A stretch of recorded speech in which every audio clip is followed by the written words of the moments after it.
Welcome to Bill the Drone Reviewer podcast, episode 41, Rotor Talk Live. Very special guest, Brett Garamella. Got that coming up next.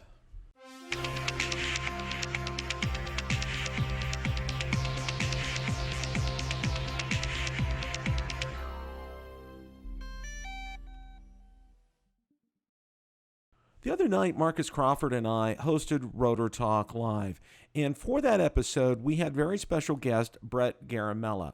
Brett has a great YouTube channel, and he is also an award-winning videographer and photographer. So without any further ado, let's roll that clip in its entirety. Rotor Talk Live, Season 2, Episode 50. How are you doing this evening, Marcus? Doing very well, Bill. I actually had a great day today. I got out to and got to burn a couple batteries through the little Mavic Mini, and it was ironically in the middle of winter, a blue sky day here in Idaho. So it was a great day to fly, as a friend of mine likes to say. I like that. And well, I want to welcome our very special guest, Brett. He's no stranger to YouTube, Brett Garamella. Brett, welcome to the show tonight. How are you? Thank you. It's great to be here. Thanks for having me, Bill. So how cold is it in Vermont right now? Actually, today it warmed up. It got in the 30s. So. Oh, okay. Well, I dated a woman in New Hampshire for a while, so I know exactly what it's like up there. So yeah, bust out your shorts. Yeah, pretty much. Yeah. Well, I won't tell you it was 83 degrees and sunny here in Tampa today. I won't say anything about. Yeah, don't rub it. Well, tonight, we're real privileged to have Brett on, and we're going to talk a lot about drones tonight with Brett. But one of the things that I wanted to mention, how many times do you have the chance to talk to somebody who has been nominated for an Academy Award? Well, Brett was nominated for an Academy Award. Qualified, but yeah. Qualified for an Academy Award by one of his short films called The Champion. So, Brett, could you give us just a little bit of background about yourself, about photography, and then how you ended up getting into drones? Sure. First of all, thanks for the intro. Great to be here, and thanks for having me on your show. So I guess my route into drones and into filmmaking is not the most traditional, although I don't know if there is a traditional route anymore, because with the internet, it seems like people are going many different ways. But for myself, I'll just start way back when. So kind of my two favorite things are travel and creating visual stories, or creating stories for that matter. So I have a background. So for the past like 10 to 12 years, I've worked as an independent photographer and filmmaker.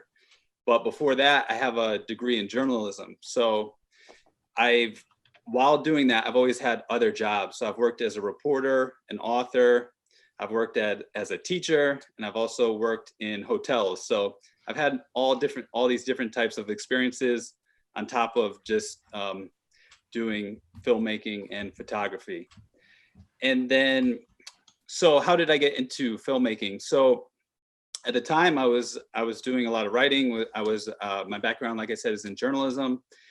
And then I realized, everything's going towards video. People aren't reading as much, and visual stories are the medium for expressing yourself nowadays and for reaching a wider audience. So when I do something, I kind of go all in. So I researched, all right, what's the best camera? What's the best lav mic, shotgun mic? And I just immersed myself in that. And then I bought this was about like 10 years ago, I bought a Sony EX1. I bought a real good lav mic, good shotgun mic.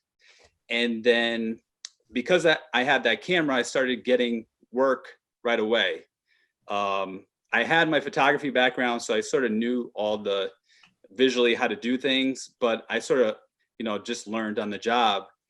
And I also started working at a production house in New York City. So I worked as a production assistant, and that's where I sort of met some people in the production world and people who were more talented than I was. So that's sort of how I got my learning curve improved very fast. And I'm the type of person who also asks a lot of questions. So maybe a lot of people who go, they approach a new job, they approach it more like as just a job, but I would always approach it as, what can I learn? Almost like an education. So I don't have a traditional filmmaking or photography education, but because I would always like read things, study YouTube videos, the internet, etc., and take workshops, classes, read books, and ask people, that sort of helped me along my way. And so I met a friend at this production house in New York City. We ended up making a short film called The Champion, and that was the first film I ever made, and it ended up doing really well. So I won a couple of film festivals, got qualified for an Oscar, and that's sort of how I met people in the film industry from New York City and Los Angeles.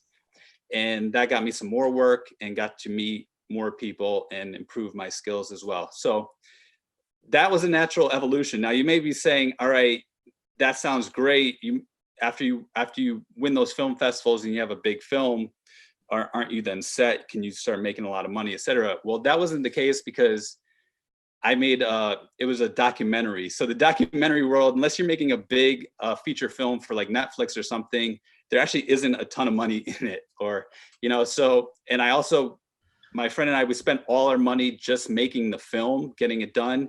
We didn't have a ton of money for distribution and advertising, which was just the way it goes at the time. So that's why I worked all these other jobs as well. And then I thought, after I'm done with this, how can I improve my my production value or my skill overall? So I was still working as a photographer and filmmaker, and I had been working on a project down in Cuba with tobacco farmers.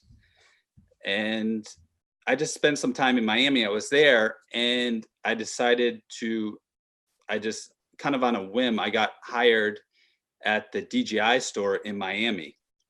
And this, at the time, I didn't really know much about drones. I had flown them a couple times, but I didn't really know much. So basically working at the DJI store in Miami was kind of like my drone education. Worked there like 8 to 9 hours a day.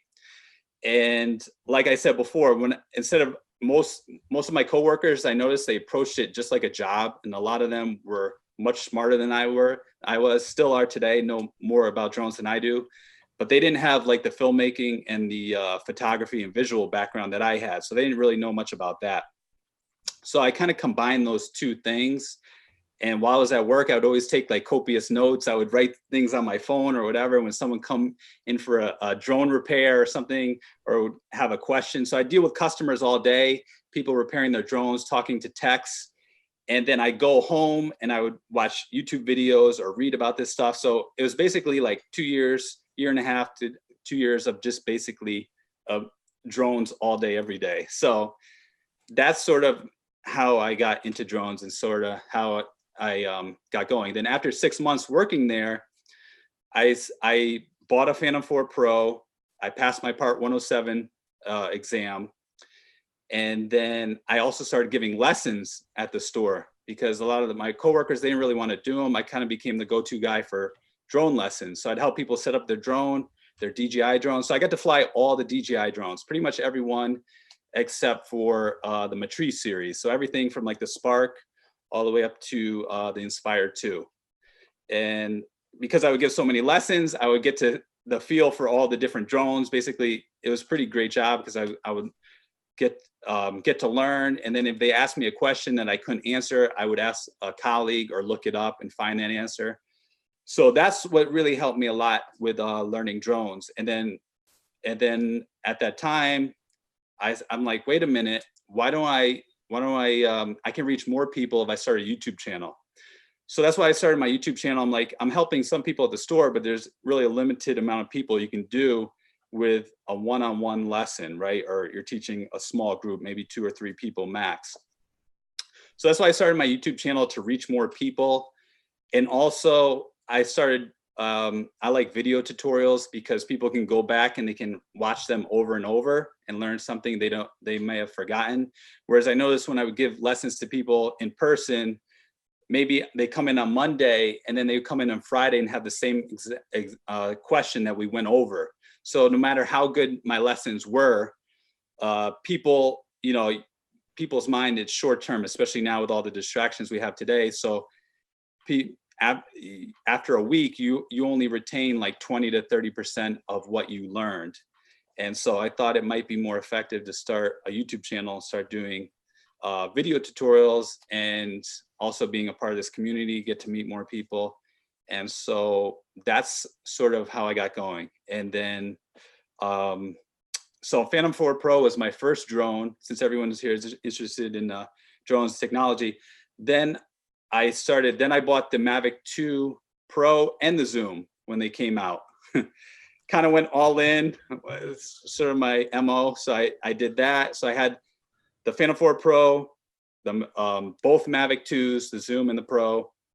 And after a while, I decided just to get rid of the Zoom. I had that for a few months, maybe 3, 4, or 5 months.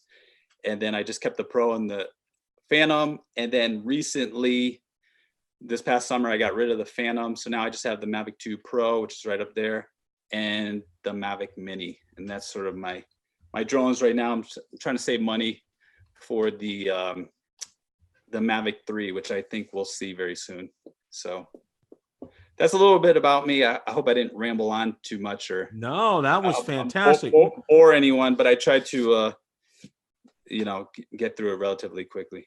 No, that's good, because I think it's good to know, how you got started, because, we all see, we all have our stories on how we start our YouTube channels and reasons why. And, and I think it's always important, because I've seen you and I've seen your videos, and you do a great job out there, but it's nice to have some background to put together, how you got started, why you got started, and, working in a DJI store. I mean, how many people want to end up having that kind of a job, Yeah, exactly. Seriously.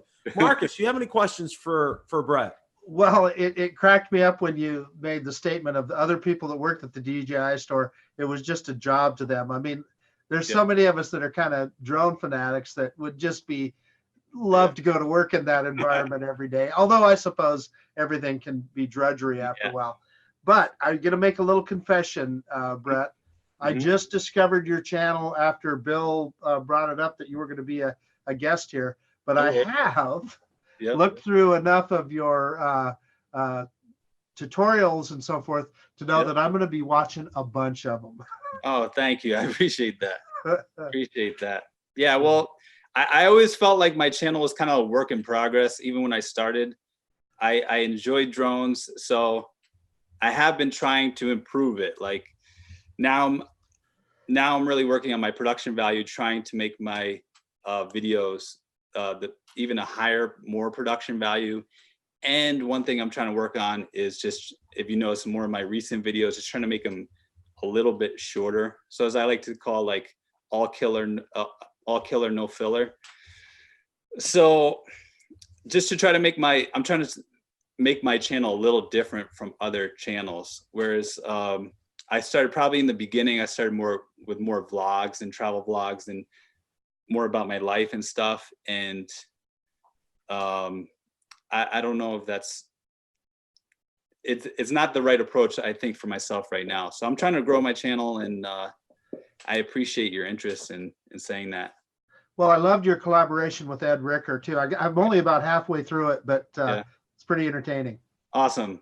Yeah, I've actually done 3 videos with him. I did one a while ago this summer. We did 2 videos. We did one about the flying FPV drones. It's DJI just came out with the FPV system, and then we also did another video just about this idea I've had, and Bill is great at this, getting guests on his show, and I need to do a better job of this, collaborating with other YouTubers and drone pilots. What I like to do, one idea I've had for my channel, is actually going out there and flying with another drone pilot, and then as we're flying, we're both shooting the same spot, but we're talking about what settings we use and why we shot it in the way we did. So kind of like one location, 2 drone pilots. I don't know the name for it, but I'd like to create a series where I meet up with a different drone pilot, and then we both shoot the same spot, and then we both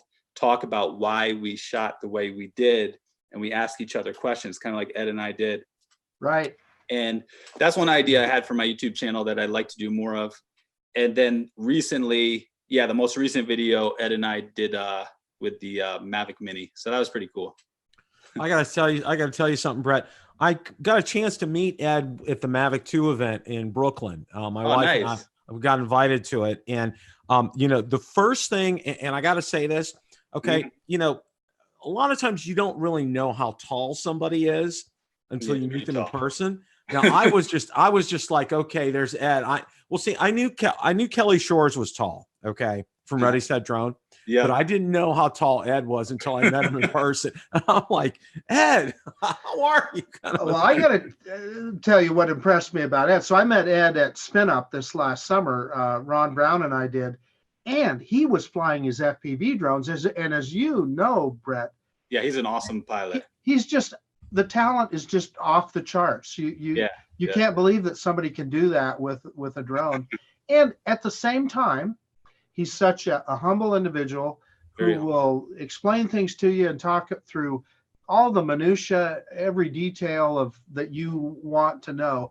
Just an all-around good guy. Exactly. I second that, definitely. I told Ed when I met him in New York City, I told him, I said, well, you know what? I lived on your Mavic Pro video, because after I bought my Mavic Pro, I told him, I said, probably 100,000 of those views are from me when I learned to fly it. I mean, you know, it was just, and I told him, and it was interesting because he told me how he got to film that. He said he had a friend of his, after he got the Mavic Pro, he said a friend of his asked him, says, you know, why don't you put together a video on how to fly the Mavic Pro? I mean, and that's what and that's how he got started. I said, really? He said, yeah, that's all it was. You know? Yeah, he was actually, I think he was one of the first YouTubers I actually started watching, even before I think I started working at the DJI store around then. He was one of the, or even before then, I probably added a few views to that video as well. So it was really awesome to meet up with him, because you never know how people are in real life. Like, you see them on their YouTube channel, you're like, all right, you could edit it. He's like this or like that. But Ed's like pretty much the same dude you see on YouTube he is in real life. He's totally cool, awesome, down-to-earth guy. So he is. I mean, you know, I probably spent more time talking to him than several of the other drone reviewers that I was able to meet at the event in New York City. That was just, and I'll tell you what, it was seeing the pomp and circumstance that, and that's what I'll call it, what DJI did when they did the event. I mean, they spared no expense for this event. I mean, they rented a place called, it was down in the old naval shipyards in Brooklyn, and it was called the Dougal Greenhouse. But I mean, it was just this vast old warehouse that they converted into this, you know, meeting room or auditorium or whatever. But I mean, it was like, you know, Kelly Shores was there, Ed was there, the guys from Half Chrome Drones were there. Rick Smith from Drone Valley was there. Ken Dono, Original Dobo, Billy Kyle was there. I mean, you know, it was just one of those days where you got to meet everybody. That's pretty awesome. Yeah. And, you know, even more than the event, and I've told this to Marcus and to Ron too, is meeting all the other guys out there, and, you know, really kind of connecting with them. And that was probably the best thing out of that whole experience, was being able to meet them, talk to them, and find out, like you said, like with Ed's just a real down-to-earth, cool guy, you know? Yeah, I think most people who fly drones are. I mean, most of the people I've met at the DJI store and around, yeah, I think most of the people are just normal people. Well, I'm going to throw a curveball your way, okay? Because I know you're a DJI guy, and both Marcus and Ron and I, we're all DJI guys, but we're in production batch 1 order for Skydio, okay? Nice. Awesome. What are your thoughts about Skydio? Interesting. Yeah. My thing is, it's a great idea. I think looks like they have a great product. My thing is, I just don't know if they're going to be able to compete with like DJI or Autel or Parrot, because it seems like they spent, as I recall, that it's a bunch of MIT guys, right? Correct? Right.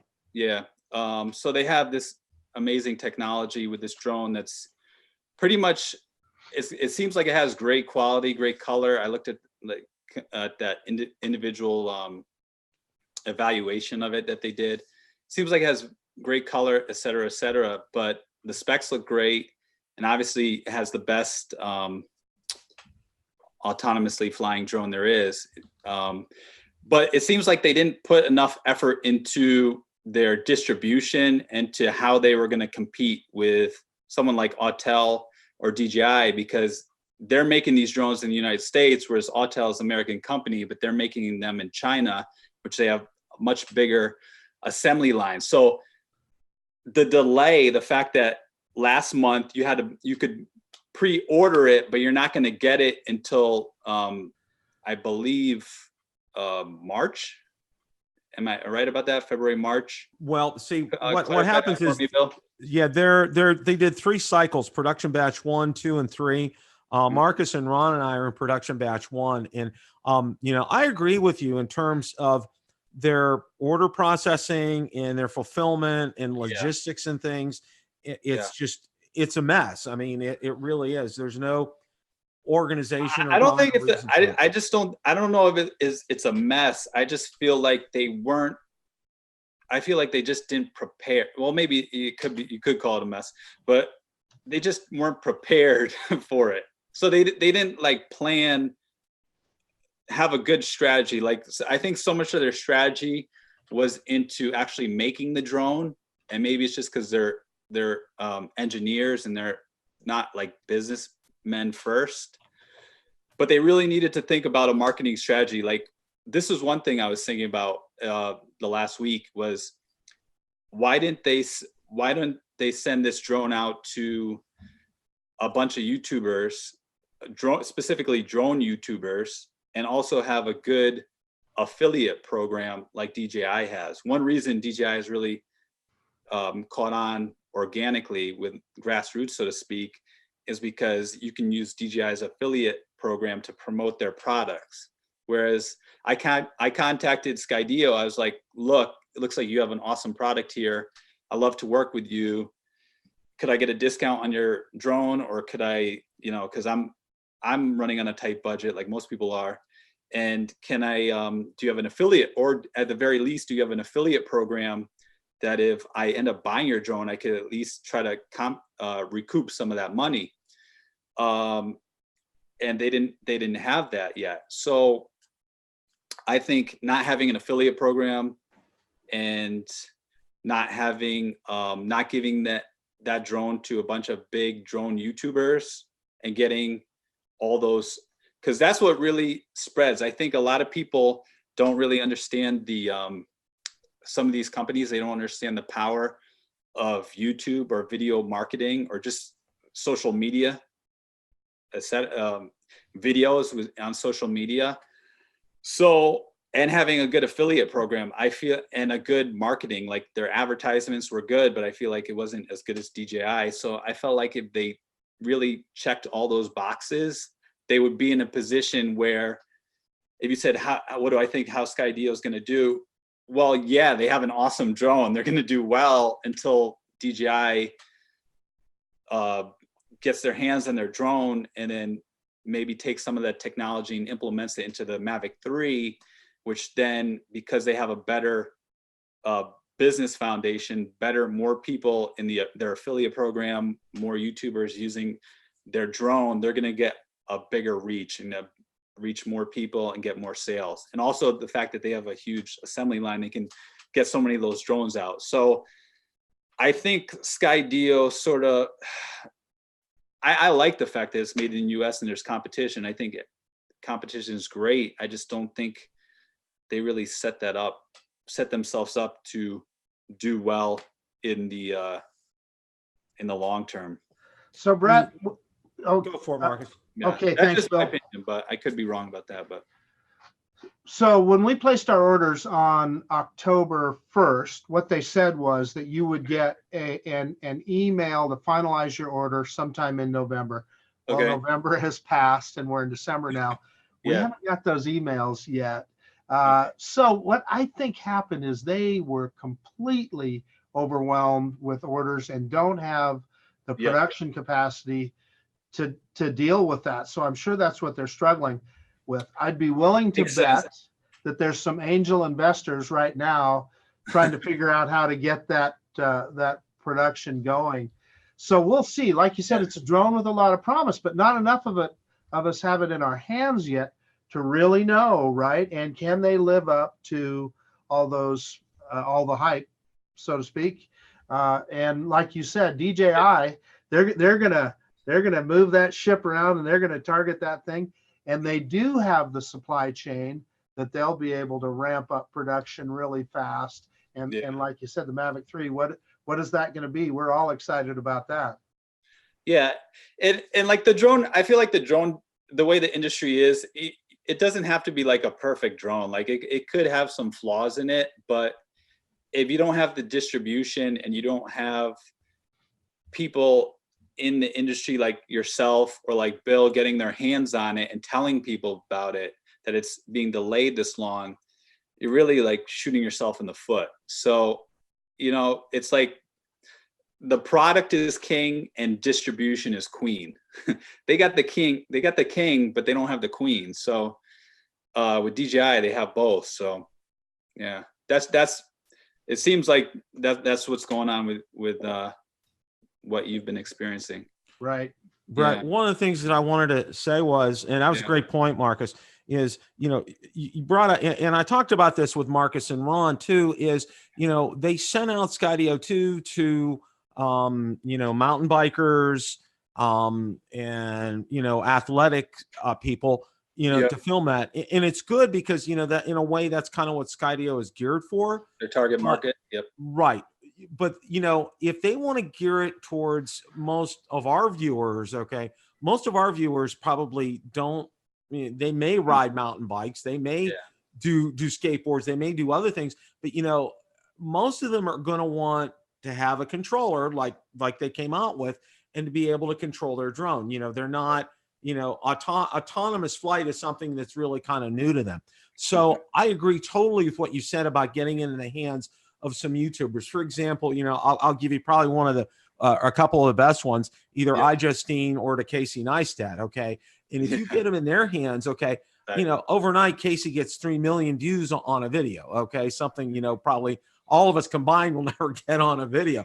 But, you know, that's the power of that. I mean, you know, it gets out there, and DJI is so smart when they do this, because, you know, they put them in the hands of, say, for instance, you know, with the Mavic Mini, I know Rick Smith from Drone Valley, he got one ahead of time. You know, Kelly Shores got one ahead of time. Aldrin Astachio from Flightpath got one ahead of time. You know, and the power of them getting these videos out there, really, I mean, it just helps amp up sales for DJI like nobody's business.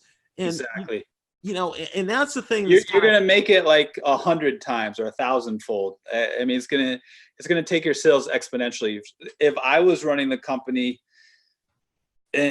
I would just get them out. I would get them out to as many people as I could, even if I had to delay the shipment, you know, a few weeks with those drones, particular drones. I think it would be worth it just to get that buzz, because DJI is so good at that. And it's unfortunate because I think they really do have a good product. And, you know, it's also how you want to go about doing it. It could be, their approach could be that it could be like twofold. One, do we want to make the Skydio 2 compete with DJI and Autel and outdo these drones? Or do we want to get this drone out there and just get as many people as we can interested in our drone? They might not buy it. So if they gave it to you guys, they gave it to all these Ed Ricker and all those guys you mentioned, Casey Neistat, and all these people who are large YouTubers, if they gave them the drones, then that would be so many millions of views and buzz around Skydio that would give them another, you know, 6-9 months or a year when they came out with their next drone, that then they could really prepare to distribute it and everything, and they could legitimately compete with DJI. But I'm really not sure what exactly they're doing, their approach. Yeah. Well, you mentioned Autel, and Autel Evo 2 is coming out now. Yeah. Okay. Now I did find out, Autel officially does not have a booth at CES this year, but they're going to be in Vegas at that time. And Okay. what they're going to be doing is they're going to be doing a demo out in the desert of the Autel Evo 2 out there. Okay. Nice. Now, I talked to Ken Dono recently, and Ken's going to be going to that. It kind of looks like an orange Mavic. Yeah, exactly. I wanted to kind of talk to you about that because, while, Skydio has been getting a lot of attention, this is something, I just put out a video about it, and Ron and Marcus and I talked about it, and this video kind of took off a little bit. People are real interested because, and for instance, my very first drone was an Autel X-Star Premium. All right. Yep. And one of the things I can tell you about Autel, for me, their hardware is fantastic. Where they lag behind is software. That's where I think they've had some issues.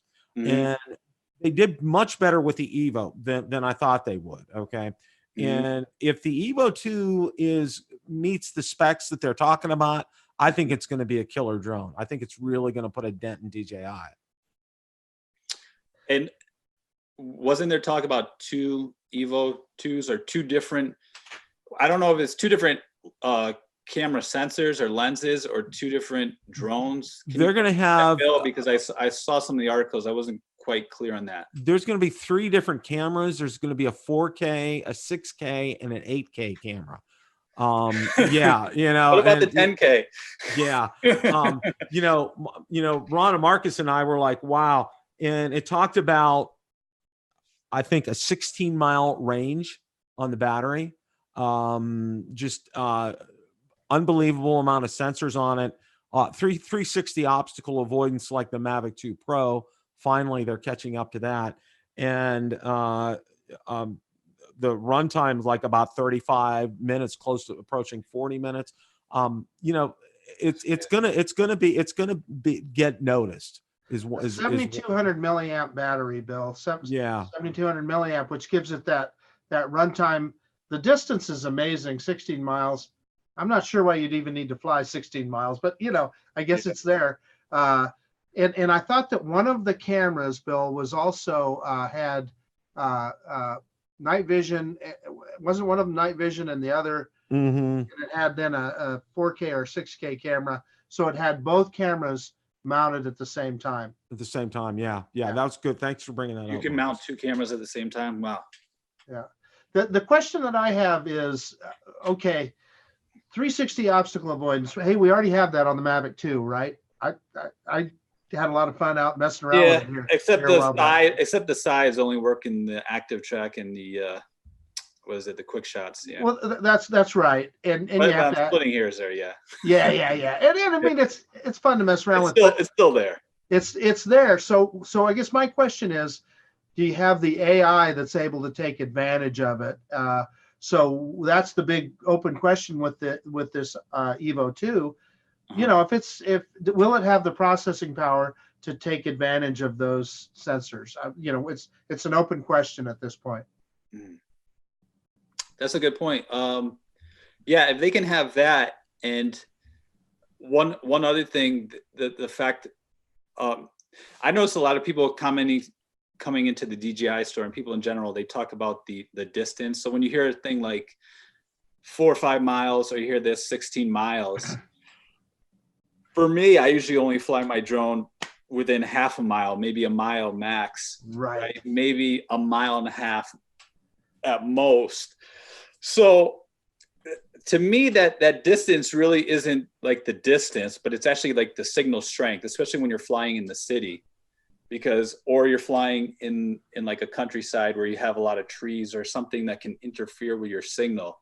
So that 16 miles equates to really good signal strength in places with a lot of interference, Wi-Fi signals, and so forth in cities.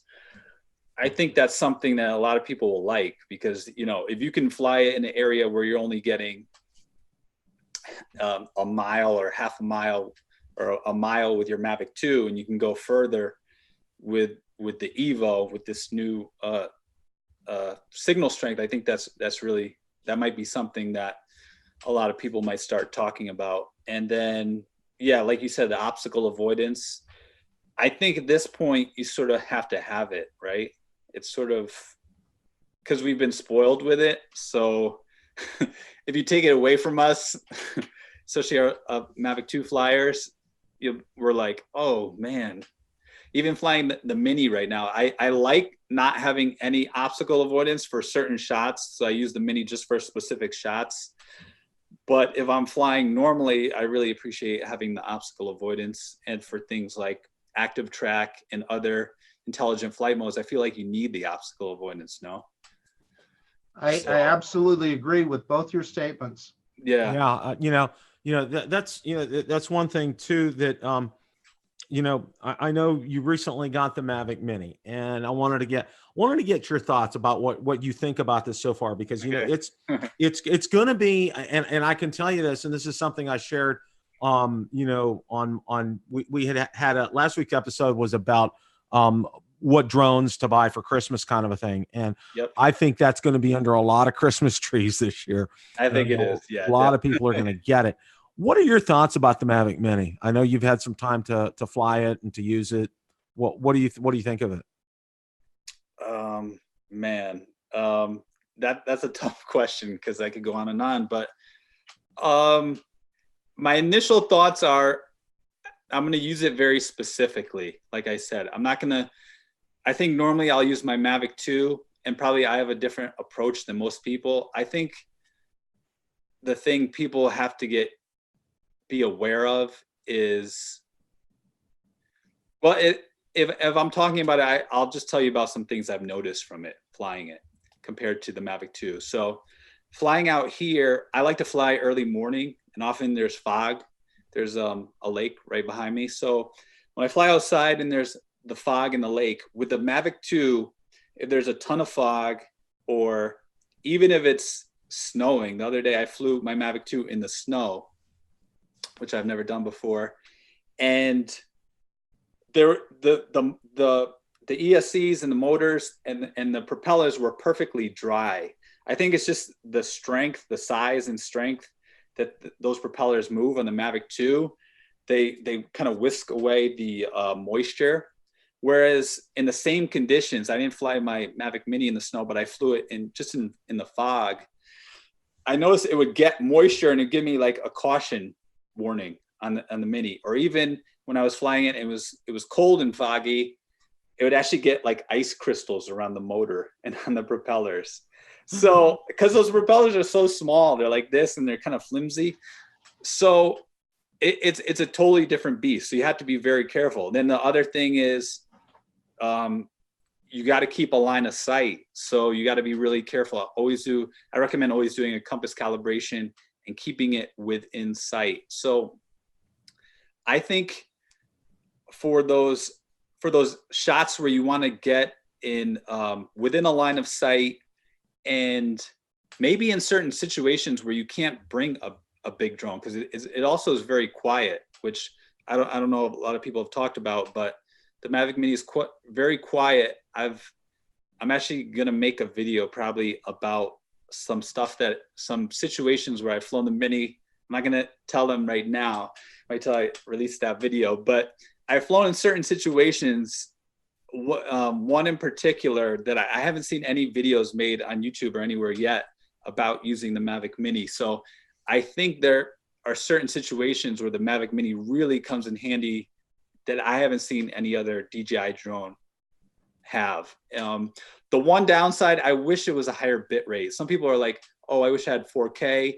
The 4K doesn't really bother me. 2.7K is plenty, as long as you give me a little better bit rate. So the bit rate is, I believe, 40 megabits per second. 40, right. Yeah, so I don't know, anything less than like 50 or 60 is kind of, to me, it's a little bit of a bummer. So I wish it was a little higher. I think that, and the fact that the propellers, I guess they had to do it, make it so small.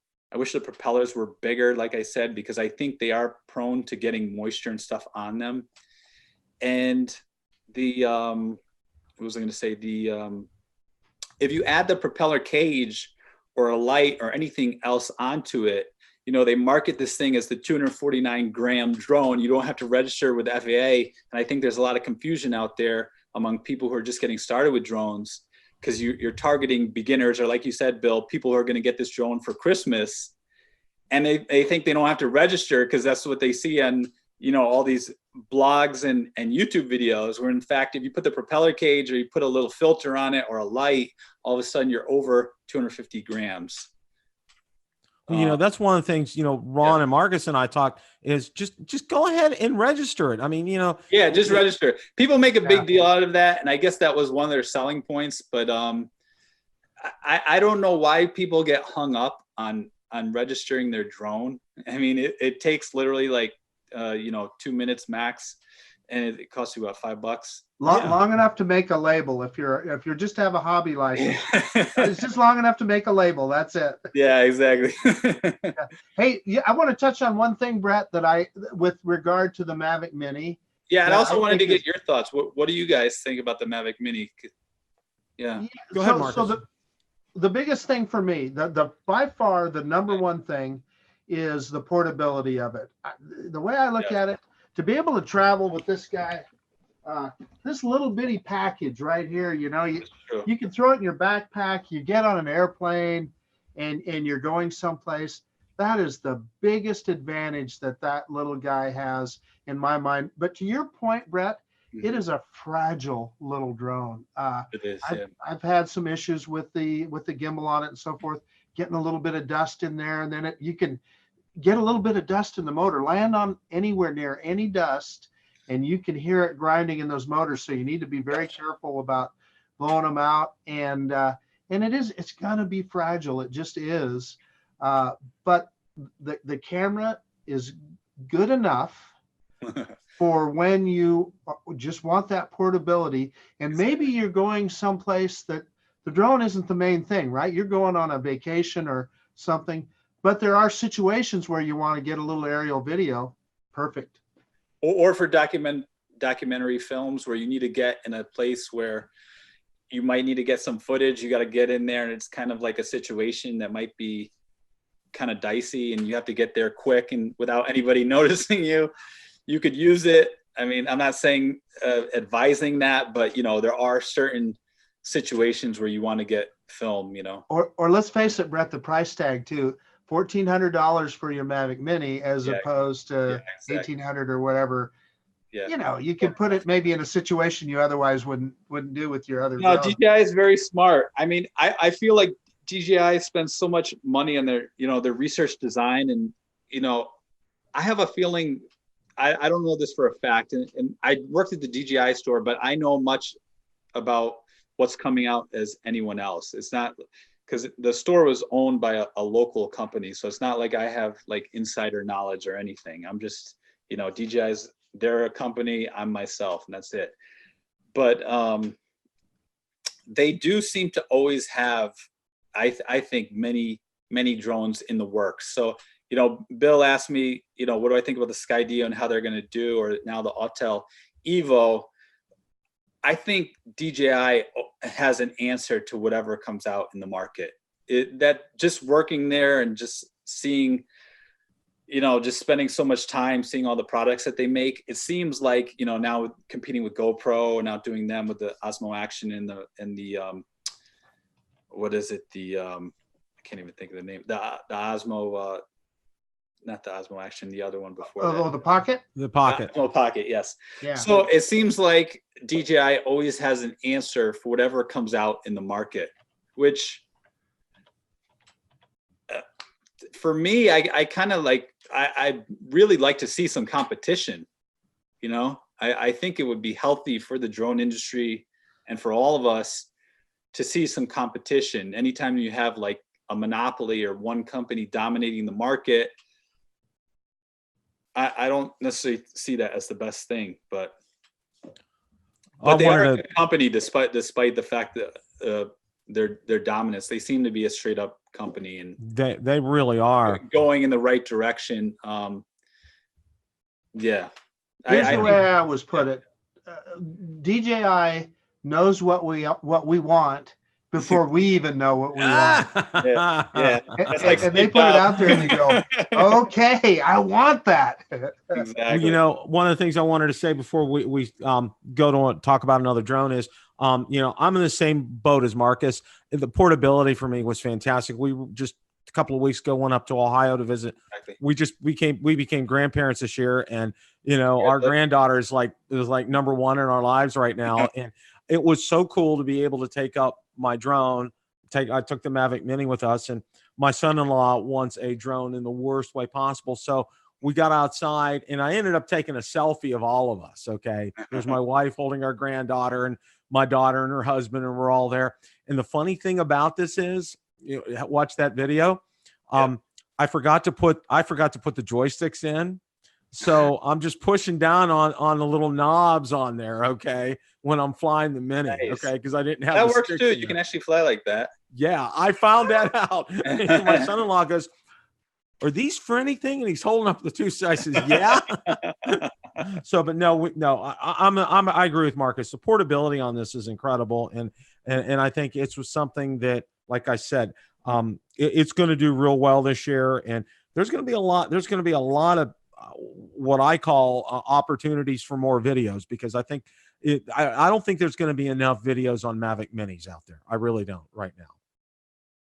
Yeah, and I think one other thing I was thinking too, the Mavic Mini comes to mind too, is the fact that you can fly it indoors. Like you could fly the Tello indoors, or you could probably fly the Spark indoors, but now you got a pretty decent drone for flying indoors with that propeller cage on, because it's not really a guard.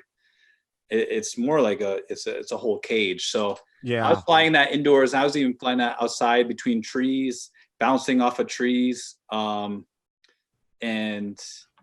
yeah, I think using that propeller cage in tight situations, you can't sort of take risks with the other Mavic drones like you could with the Mini. Oh, absolutely. And I've flown it indoors a couple of times, Yeah. and I can tell you, because I've flown the Mavic Pro indoors, and I flew the Spark indoors.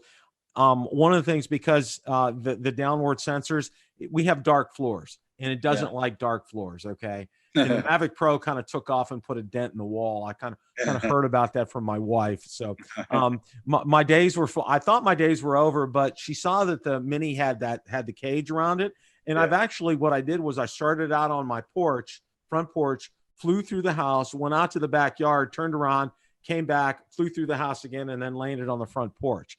But I went slow. I mean, I didn't even use the cinematic mode to slow it down, but it went slow enough. One of the other things that I wanted to talk about, and I know you put a video out on it, is the Mavic 3. Now,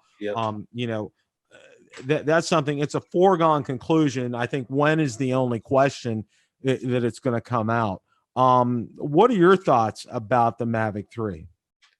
Well, I was also going to ask you, I'll answer in a second. I was going to ask you guys whether you guys think we'll see a Phantom 5 or an Inspire 3 or a Zenmuse X8, because my personal opinion is I think we will see a Mavic 3 because people love that portable size. I don't think if you put a Phantom 5 and a Mavic 3 out there, I think the Mavic 3 sales will kill the Phantom 5 sales, even if the Phantom 5 has interchangeable lenses, unless it's like a huge sensor, and then maybe.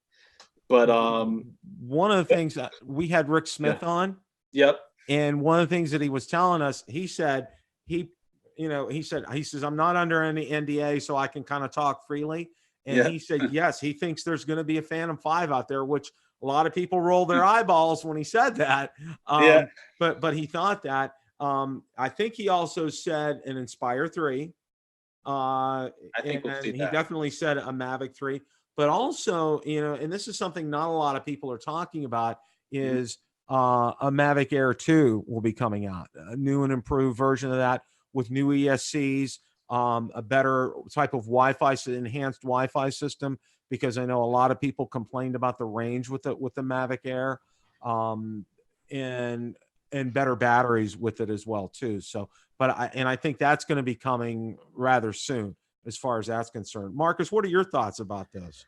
Well, I'm a little skeptical about that Phantom 5. I'm trying to think. Yeah, where does that fit in? I mean, so you're either going to Inspire 3, totally believe that, because it makes sense. Or the X8, if they come out with an X8, maybe, right, or whatever, they update the Inspire 2S or whatever they want to call it, you know. Because as we move down, then the Phantom, or the Mavic 3 makes total sense. That foldable, that portability. Look what you can do with the Mavic 2 right now, and you know, whatever the Mavic 3 will be way better. So then that next step, where I don't see a gap there till you get to the Inspire. But what do I know? I have an idea totally from left field that I've thought about, that it's been out there. I don't think maybe some people have talked about it a little bit, but what about a drone that comes out, like, let's say it's the Mavic 3, that's almost like the old GoPro Karma, where you could take off the camera, the stabilizer, and you have both a drone and kind of like an Osmo Pocket, you know, where you're walking around, a 2-in-1. Do you think DJI would ever do that? Or do you think they wouldn't do that because then they would be killing all their Ronin sales and their Osmo Pocket and sales? Yeah, who knows? Although, let me throw this out there, Brett. If they were going to do that, wouldn't they have done it by now? Probably. I mean, it's I don't know, because sometimes I feel like they have the technology, but they're, you know, they do it based on sales. I don't think it's based on. Good point. Could they release it? I think they release it based on, all right, for instance, we have X number of Mavic 2s selling. We're going to keep that going, right? Until this date, we release the Mavic Mini. We want the life of the Mavic Mini for its sale is going to be this number of days before we release another drone, whether that be a Phantom 5 or a Mavic 3 or like you said, the Mavic Air 2, whatever that be.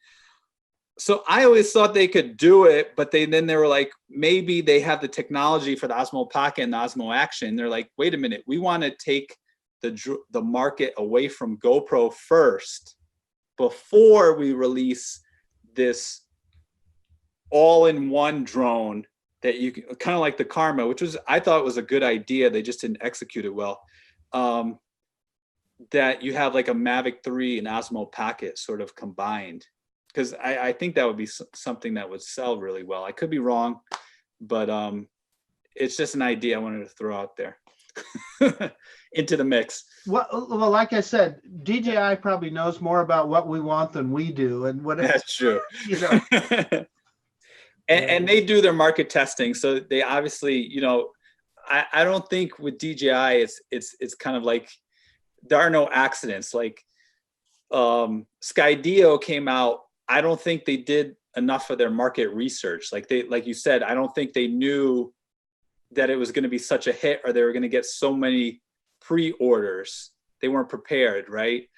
No DJI, question. I don't think is ever in that situation. I think when they come out, they know what's going on. Well, see, that's why the whole thing with the Phantom, there's been all that speculation, like the Phantom 4, they couldn't get the parts and this, and I to be honest, I don't even know if that was, I don't know. Hard to believe, isn't it? Yeah, it's hard to believe because they're so calculated with all their moves that, you know, it makes it tough to believe. Well, one of the things that I say a lot, Brett, is I think DJI is a company that has learned their lessons, because if you go back to the original Mavic Pro, when it was released in October 2016, there was a huge delay. A lot of people didn't get theirs till late December or even January. You know, and DJI learned its lesson. So what they did was they used to only have one distribution point, which was out in California. Well, they built a distribution center up in the East Coast in New Jersey. There's one in Atlanta, where whenever I get something, it comes through Atlanta. And then there's one out in the Midwest, I think, out in Chicago. So, you know, that's why, if, for example, you know, and I know Marcus will testify to this too, when I ordered my Mavic 2 on launch day, I got it within a week. I mean, it was like, you know, there was absolutely right Yeah, away. I got a That was shipping great. confirmation and it came out. So, they learned their lesson as far as, supply and distribution is concerned. I think they really want to hone in on it. And a good company really learns from their mistakes. And I think that's something that DJI has done here. With Skydio, they're so new and they're such a fledgling company. They'll, hopefully they'll get there, because I want to see that competition that you're talking about for Yep. DJI, but it's going to take some time. And I think, people need to be patient. Yeah, and I think they just have to, the companies, whoever,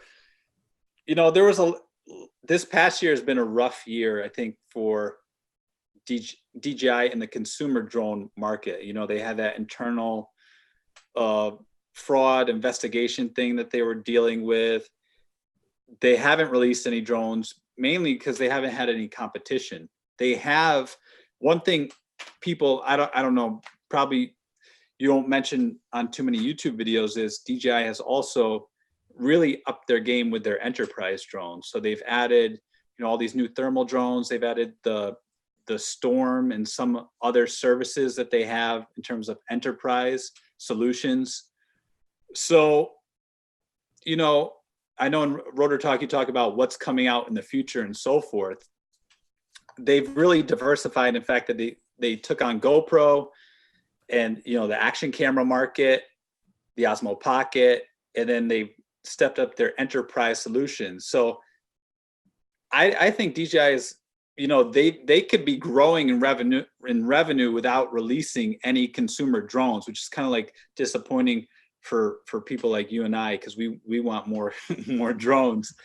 But I think the drone industry also is growing in terms of enterprise solutions. What do I mean by that? I mean, like, in terms of inspections that you can do with drones like the Matrice 200, 210. You do like telephone wire inspections or oil rig, pipeline inspections, things like this, or mapping and other areas. So the drone industry is growing as a whole, but it not necessarily always with filmmaking and just photography too. So That's a real good point. Marcus, do you have any more questions for Brett? Yeah, no, we've covered a lot of territory this evening, Bill. I guess the only, I thought of one more question, and that would be, Brett, what are you looking for out of the Mavic 3? Okay, yes. I think, Bill, I sort of dodged that question the first time, but what do I want out of the Mavic 3? Well, the biggest thing, I think the biggest complaint has been, I thought DJI made the Phantom 4 Pro almost too good. Like, when it came out, it almost was like, I'm talking about just the video quality. The quality was just so amazing that for that price, I mean, even now a lot of people choose the Phantom 4 Pro over the Mavic 2 Pro. Because I think they talked about the pixel binning and so forth. I like the D-Cine-like mode, which they didn't have on the that look with the D-Cine-like mode. So a lot of people talk about specs, right? We're always like, Autel Evo is I'm answering your question, but in a roundabout way. Sure. So a lot of people talk about specs like the Evo as an 8K sensor or a 6K sensor, and people get pumped up, or 48 megapixels. But it isn't always about the sheer numbers. It's actually like the proof is in the pudding. How is it going to look? What's the unique characteristic? So as a filmmaker, as a person who like is really interested in how it looks, you could have two cameras side by side. Maybe it doesn't have as many megapixels or as big a resolution, but it has a particular cinematic look that you like better, right? And I think DJI really nailed it with the Phantom 4 Pro. Like, right out of the bat, I think you could just use that. Maybe it was because of the size of the sensor, the way they use that sensor. So with the Mavic 2 Pro, I don't feel like that sensor, it might have been the processor or the sensor, something was going on where it was really soft on the edges. It's sharp in the center, but it's just a little too soft in the sides, and even in the low light, it could be improved. Maybe that's from like flying, you know, the Inspire or like Inspire 1 or 2, you get spoiled and you go back to the Mavic, or you fly the Phantom. So they got to improve definitely the processor or the sensor. They got to improve, I think, step up both of those a little bit. I like to see that. In terms of flying, I don't know about you guys, but I always thought the Mavic 2 flew smoother than the Phantom. I always thought, Totally agree. yeah, I always thought the Phantom, it was a great drone, but the one downside is it's a little tough to control cinematically for those slow cinematic shots, like tripod mode or whatever. It just didn't quite have the same smoothness as the Mavic 2. I thought the Mavic 2 is a lot easier to fly. So I like them to retain that. What else would I like to see?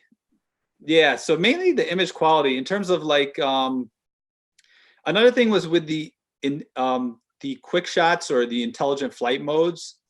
Sometimes it would only be at 1080, or it wouldn't be at like the max resolution, or a way that we could do, for instance, hyperlapse. If we could do like the hyperlapse where it's shooting in raw images, where we just get those raw images and we could put them together, or like instead of or like high JPEG that we could edit ourselves rather than just getting that final video, which is kind of compressed. So giving us that little more in the quick shot modes, giving a more professional aspect, which people will probably, DJI is probably going to say, no, you know, if you're a professional, you can do it yourself. You don't need to use those features, but that would be something that would be nice. Other than that, now the camera, you know, 28 millimeters, having that, I do like the fact that they gave us those two options, 28 and around 40 millimeters, which the full FOV and the HQ mode for the Mavic 2 Pro. I do like having those two options. However, the first option, instead of 28, I like the 24 better. So the Phantom 4 Pro is 24 millimeters, whereas the Mavic 2 is the Mavic 2 Pro is 28 millimeters, and then you have the zoom, which is actually 24 millimeters. So it's actually a little wider. Those extra 4 millimeters, and I think it actually does make a difference. Now, some people will say, yeah, you're going to get more distortion or vignetting if you have a wider camera angle. So I like them to work that out, maybe have some vignetting or distortion control. And what else can I say? So if you give me those two things and I don't have to change the lens, that I have those two different focal lengths, I'm pretty happy. And then give me decent like mode. Yeah. And I don't know. Other than that, I'm pretty happy. One of the things, my last question for you tonight, Brett, is this: what about a mechanical shutter? Yes, and a mechanical shutter. I forgot to mention that. Well, sorry. I'm total brain fart. Yeah, mechanical shutter in 60 frames per second, obviously, in 4K. 4K, 60 frames per second, and then a mechanical shutter, those two things. Yeah, yes. If they can do that on a Mavic 3, I mean, that thing, you think the Mavic 2 sold well? You know, the Mavic 3 will just, I mean, you know, literally, you know, as they say, fly off the shelves. I mean, because, you know, if you have everything that you've mentioned, the 4K, the 60, the 1-inch, and have the mechanical shutter on it, you know. Well, I also think they're going to improve the obstacle avoidance. I know we talked about that, but I think it's going to be on all sides, not just the two sides, and the left and the right side, and the quick shots and the active track mode. I think we're going to have that, and I think it's going to be something comparable to the AI with the Skydio 2. I think so too. Just to take all their sales. So if I had to predict something, I think the AI with the obstacle avoidance is going to be much better than anyone anticipates. I think that would make it a big winner. Yeah, that would just, it would totally demoralize Skydio 2, but that's what DJI is good at doing. Sure, yeah. And maybe they could add a different one or two more intelligent flight modes that no one has thought of yet. I'm trying to think of something. Yeah, I'd have to think about that one for a little bit, but Sure. I could see them adding something like that onto it. So all those factors, amazing all those things we talked about, plus amazing artificial intelligence that'll follow you. Yeah, I think that people are going to go crazy for it. I think so too. I really do. By the way, this is, I don't know if I should say this on air, but I'll probably say this anyway because people probably want to hear it. The DJI store, if you're down in Miami right now, they do have a refurbished Mavic 2 Pro for $10.99. Oh, wow. Wow. Which I haven't seen anywhere else. I saw it on eBay, but I haven't seen it on the official DJI store. So maybe we'll see it down the road, but it's in the actual DJI store there. So knowing that's just one little insider or little thing that no one else has seen, I think. Knowing that's just one more reason. I know I made that video about why we're going to see the Mavic 3, but that's just one more reason why we're going to see the Mavic 3 very soon, I believe. I would be shocked if it doesn't come out by February. I think January or February. If it goes past like April, I would be kind of surprised. That's just, but who knows? Yeah. Yeah, that's these things. Trying to predict that is like, as Ron would say, like trying to predict the stock market. It's like, exactly. You don't know from one day to the next. Brett, I want to thank you for your time. I know everybody's time is always valuable, especially during I call it school night, work week. Everybody's time is valuable. I want to thank you so much for taking an hour out of your time tonight and spending time with us. It. There's going to be a link to Brett's channel and also to his webpage in the description tonight. If you haven't subscribed to his channel, please do so. I mean, not only does he cover drones real well, he covers things like GoPro Hero, the Osmo Action, Osmo Pocket.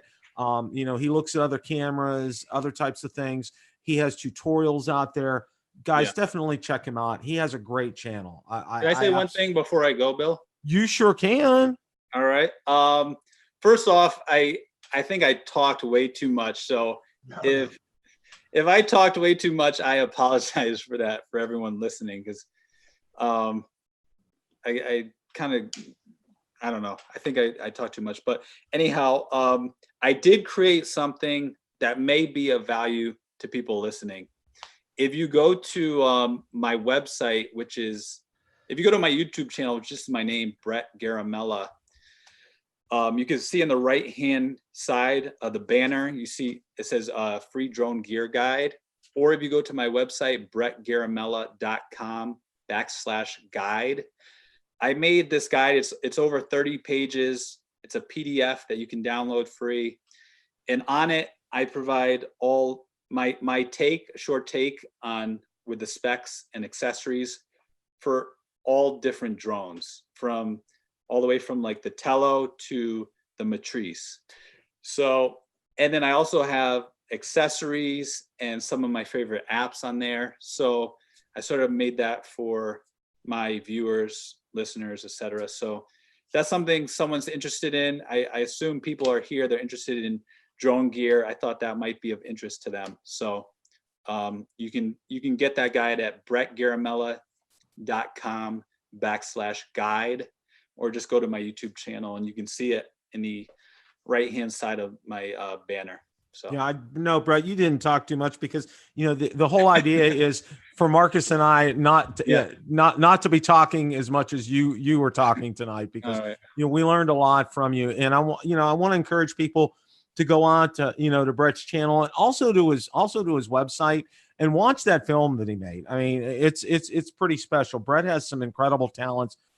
Just beyond creating YouTube videos is kind of a second thing for him. and he does a fantastic job at that. But I mean, he really excels as a filmmaker. So you guys definitely need to check that out. And Brett, we'd probably like to have you back sometime again. Maybe talk about the Mavic 3 when it comes out. Yeah, I'd love to. That would be amazing. And like I said, if you ever catch your way down near Tampa, I know you get to Miami, but if you ever come to Central Florida, feel free to give me a shout, look me up. We'll definitely get together, maybe fly some drones and have a good time. Okay, awesome. I'd love to do that. Marcus, any words of wisdom before not much. It was a great day to fly in Idaho today. I can tell you that. Had a good time. So again, thank you, Brett. I think we all learned a lot here tonight, and thank you. I appreciate that. You certainly did not talk too much. No, okay. Absolutely. By the way, I drove through Idaho. I've only driven through it once, and the only time I've ever seen a bald eagle. I want to say pair of bald eagles in a tree along the Snake River, and this was before I had a drone. But anyhow, Idaho is a beautiful place to fly your drone, or just to take photos or anything. So. Well, Brett, I'm going to put a plug in for Marcus's channel. You need to watch some of his videos. Yeah, I do need to watch more of them. He takes some incredible videos. The Snake River too. I mean, yeah, just absolutely fantastic. One public service announcement for the channel before we sign off. Next week, yes, we're going to have the famous giveaway, Christmas giveaway will be next week. So guys, make sure you tune in for that. You get to see my beautiful wife on the channel with me for 15 minutes. Okay. We're going to do these live streams. So it's going to be pared down this year. We're not doing 12 days because I don't have 12 days worth of stuff to give away this year like I did last year, but it's going to be pared down, and I'm going to come out with an announcement. So be looking for that this week. We're going to have a lot of fun. I got some music I can play this year and not get a copyright strike. So I think we'll be cool with that. Like I said, we like to have fun around here, and that's one of the goals of this. Brett, thank you again so much for being on tonight. Marcus, as always, it's a pleasure. And to Ron Brown, hope you're feeling better, sir. And thank you for everyone showing up tonight. We appreciate the great chat that went on tonight. That was great. As always, everybody, remember, it's a great day to fly. Take care, everybody.